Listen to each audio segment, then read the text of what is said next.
Hello everyone, আসসালামু আলাইকুম। যারা কারো বগুড়া ব্রাঞ্চ থেকে আপনাদের সবাইকে স্বাগতম। কিছুদিন আগে কিন্তু আমি একটা টাটা ন্যানো গাড়ি রিভিউ করেছিলাম, দেখতে পাচ্ছেন রেড কালার। ঠিক আজকেও আমি কিন্তু টাটা ন্যানো রেড কালার গাড়ি রিভিউ নিয়ে হাজির হয়েছি। আপনারা অনেকেই ডিমান্ড করেছিলেন ভাই টাটা ন্যানো গাড়ি আবার সেম কালার রিভিউ করার জন্য। ঠিক আবারও কিন্তু আপনাদের ডিমান্ড অনুযায়ী আমরা সেম কালার গাড়ি রিভিউ নিয়ে হাজির হয়েছি। আগেরটার চেয়ে কিন্তু অনেকটা রিজনেবল প্রাইসের মধ্যে পাবেন। আগেরটার প্রাইস ছিল কিন্তু পেপারস আপডেট সহ 4.5 লক্ষ টাকা, বাট তার চেয়ে আপনারা অনেক কম দামে কিন্তু আপনারা এই পেপারস আপডেট সহ এই ন্যানো গাড়িটি পেয়ে যাচ্ছেন। তো আজকে যে গাড়ি সম্পর্কে জানাচ্ছি টাটা ন্যানো 2017 মডেল, 17তে রেজিস্ট্রেশন, পেপারস কিন্তু আপডেট অবস্থায় পেয়ে যাচ্ছেন।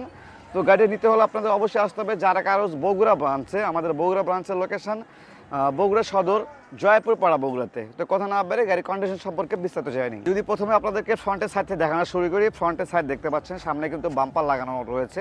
আগের গাড়িতে কিন্তু বাম্পার লাগানো ছিল না, বাট এটা কিন্তু আপনারা বাম্পার সহ পেয়ে যাচ্ছেন। এবং টাটার যে লোগোটা দেখতে পাচ্ছেন, এবং চট্ট মেট্রো ক 1109-14 সিরিয়ালের গাড়ি। এটা কিন্তু আগেরটা ছিল ঢাকা মেট্রো, বাট এটা হচ্ছে চট্ট মেট্রো। এবং যে কালারের কথা বলি, সেম কালার এবং লাইটিং থেকে শুরু করে যা কিছু আছে একদম অরিজিনালটা রয়েছে, কিন্তু একদম সেম অবস্থা কিন্তু পেয়ে যাচ্ছেন।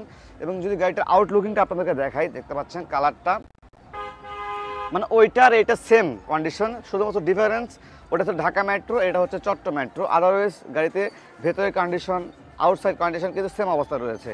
এবং যদি ব্যাক সাইডে দেখায় আপনাদেরকে, দেখতে পাচ্ছেন টাটা ন্যানো কিন্তু ব্যাক সাইডে ইঞ্জিন হয়ে থাকে। আপনারা অনেকে জানেন যে সামনে হয়ে থাকে গুডস স্পেস, মানে স্পেয়ার টায়ার রাখার জন্য জায়গা, আর ব্যাক সাইডে থাকে ইঞ্জিন রাখার জন্য জায়গা। ওকে, এবং যদি আপনাদেরকে রাইট সাইডে দেখায়, দেখতে পাচ্ছেন গাড়ি কিন্তু কোথাও কিন্তু ক্র্যাশ নাই। হয়তো বা ছোটোখাটো একটু ক্র্যাশ থাকতে পারে, যেমন দেখতে পাচ্ছেন এই পাশে ছোটোখাটো একটু ক্র্যাশ, এছাড়া পুরো গাড়িতে কিন্তু কোনো ধরনের ক্র্যাশ নাই, পারফেক্ট অবস্থা রয়েছে। এবং যদি ইন্টেরিয়রটা আপনাদেরকে দেখাই, ইন্টেরিয়রটা দেখতে পাচ্ছেন গাড়ির কিন্তু সামনের দুইটা ডোর হচ্ছে অটো এবং পিছনে দুইটা হচ্ছে ম্যানুয়াল, এবং গিয়ার শিফটিংটা কিন্তু অটো পেয়ে যাচ্ছেন।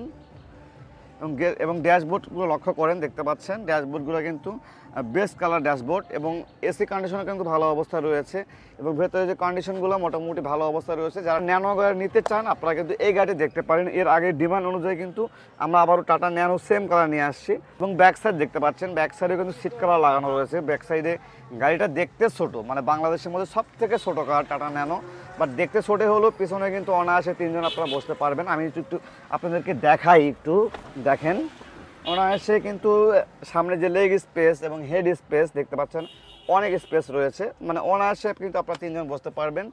এবং যদি কন্ডিশনের কথা বলি, মোটামুটি ভালো কন্ডিশনে আছে, শুধুমাত্র কিনবেন আর চালাবেন, এছাড়া কোনো কাজ করতে হবে না। তো যারা আপনারা টাটা ন্যানো নিতে চাচ্ছেন, আরও একটা টাটা ন্যানো, তারা কিন্তু দেখতে পারেন গাড়িটা। ওকে, গাড়িটা যদি আমরা ব্যাক সাইডে লক্ষ্য করি, সচরাচর যে কোনো গাড়িতে ব্যাক সাইডে গুডস স্পেস হয়ে থাকে, বাট এটাতে কিন্তু ব্যাক সাইডে ইঞ্জিন রয়েছে, এবং নিচে কিন্তু ইঞ্জিনের ওপরে একটু স্পেস দেখতে পাচ্ছেন। এখানে কিন্তু আপনার চাইলে ছোটোখাটো 2-1টা লাগেজ ক্যারি করতে পারবেন, বড় ধরনের হয়তো লাগেজ ক্যারি করতে পারবেন না, বা ছোটো লাগেজগুলো ক্যারি করতে পারবেন যেহেতু ছোটো কার। এরপরে কিন্তু মোটামুটি একটা স্পেস রয়েছে। এবং সামনে যদি দেখায়, এবং এর গাড়িটার কিন্তু সামনে কিন্তু স্পেয়ার টায়ার রাখার জন্য জায়গা। এর আমরা সামনে বোনারটা দেখতে পাচ্ছি, আসেন একটু দেখাই বোনারটা। নর্মালি হচ্ছে, আবারও যেটা বলি, নর্মালি কিন্তু অন্য অন্য গাড়ির সামনে ইঞ্জিন হয়ে থাকে, বাট এই গাড়িটার ব্যাক সাইডে ইঞ্জিন এবং সামনে কিন্তু স্পেয়ার টায়ার রাখার জায়গা, দেখতে পাচ্ছেন স্পেয়ার টায়ার রাখার জায়গা। এবং সামনে যে হেডলাইট থেকে শুরু করে সামনের যে সাইডগুলো দেখতে পাচ্ছেন, কোনো ধরনের কোনো অ্যাক্সিডেন্ট হিস্ট্রি নেই, যা কিছু ছিল এখনও অরিজিনাল অবস্থায় রয়েছে। ওকে, মোটামুটি গাড়িটা দেখানো আমি সবাই শেষ করলাম। এরপরে যদি কোনো ইনফরমেশন জানার প্রয়োজন থাকে অবশ্যই স্ক্রিনে দেখানো আমার ফোন করবেন। অলরাইট ভিউয়ার্স, আজকে কিন্তু এই টাটা ন্যানো গাড়ি সম্পর্কে বিস্তারিত জানালাম। আপনাদের অনেকের ডিমান্ড ছিল, আবারও বলছি অনেকের ডিমান্ড ছিল টাটা ন্যানো রেড কালার গাড়ি রিভিউ করার জন্য। আমরা কিন্তু আজকে টাটা ন্যানো রেড কালার গাড়ি রিভিউ নিয়ে হাজির হয়েছি। যারা নিতে চাচ্ছেন অবশ্যই আগে আসবেন, কারণ এই গাড়িটার অনেক ডিমান্ড। যে আগে আসবেন সে কিন্তু আগে পাবেন।